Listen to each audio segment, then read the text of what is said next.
and welcome to this special Sidings edition of BRANCHLINE, this beginner's model railway journey. I'm still in the middle of doing the layout, adding static grass actually today and other scenic additions, if you like.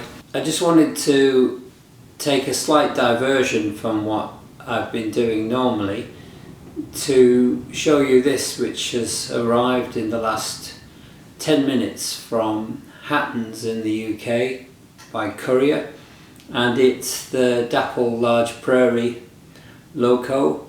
It's the GWR 5101 class version, and I'm quite excited to see how it looks and how it runs. But this won't be a full review.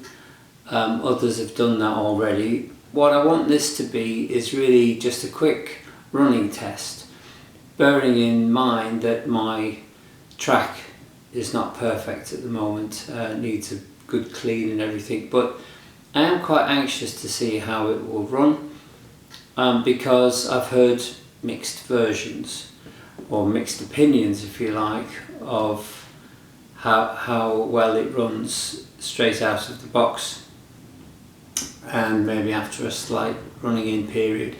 So I'll have a quick look at it once it's on the track, show you that, and then I'm just going to try it out, and I thought you might be interested to see the results.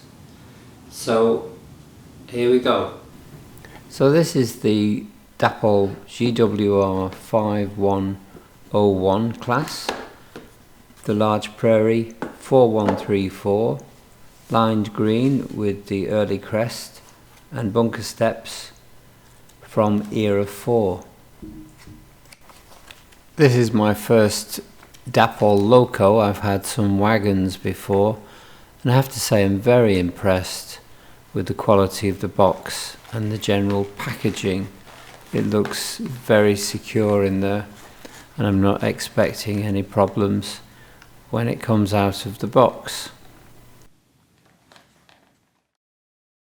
I'm certainly no expert at looking at model LOCOs, and definitely not a rivet counter, but this looks very nice to me. I have heard that the colour may be slightly pale, or the lining might not quite be right for some people, but to me it looks very nice, very well detailed and carefully put together overall. I've heard it suggested that the highly polished brass look of the safety valve cover might suggest that this is a LOCO no longer in use, but it looks great to me. The cab number is not etched here, and there is an etched version in the Spurs packet, but this looks great as well. This particular model came with a fitted DCC decoder, which is actually the next 18 type, and it's fitted inside the smoke box and was very easy to take out and have a look at and put back. The coal bunker is removable, and I might put in my own coal ballast at some point. The cab roof also comes off. I heard one reviewer say that it doesn't, but I actually took it off quite easily and had a look at the interior. So this is one of the most impressive things about this model, this very well detailed interior. I might also put in some footplate crew at some point, but just looking at this looks great. The firebox flickers, but I've not had that working yet, as it needs to be set up on the DCC controller. Okay, so this is the first run out of the box, as live as possible without being live streamed, and I've got the Dapol large Prairie on the track. I'm still not used to railing LOCO, so I think it's on properly. Anyway, I'll give it some forward motion on the Hornby Select. It's DCC layout. That's at the first notch. Really nice slow crawl, but we have stopped there, so I'll give it the hand of God and see if that helps. But that's the slowest crawl we're going to get, but we're stopping. So I'll give it a little bit more speed and see what happens.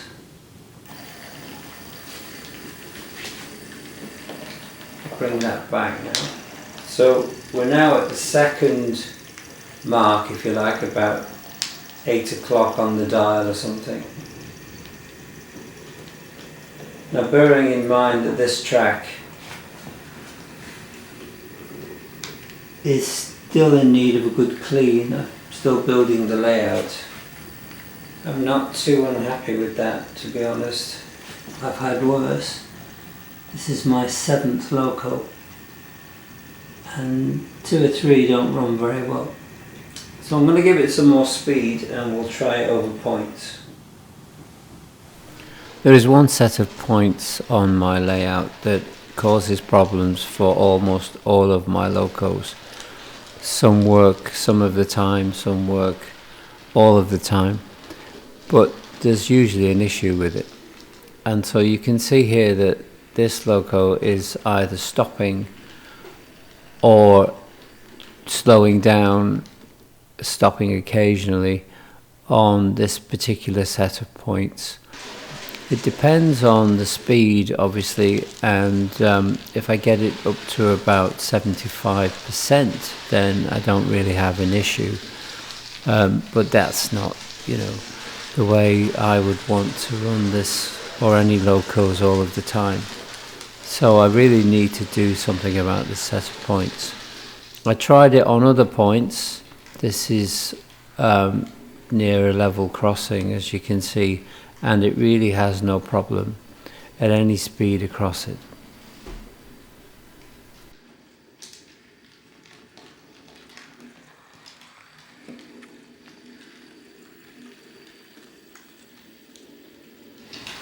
So there's my short, very unscientific first run of the Dapol large Prairie. There is one stumbling block with it that I've found, which is the stopping on points. I'm not convinced that it's the LOCO at this stage. I think it might well be the points themselves, as it doesn't seem to be stopping on any other points.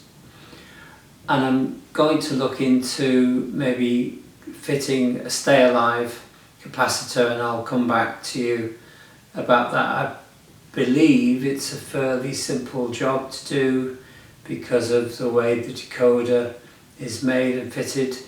I'm going to make some inquiries to see if that's possible. But for now, I'm happy enough. That set of points does cause problems from some of my other LOCOs, so it might well be that, and I might have to look into some point in the future changing them. But for now, it's a lovely little LOCO and I'm very happy with it. I hope you enjoyed this quick Sidings version of BRANCHLINE and a quick look at the Dapol large Prairie.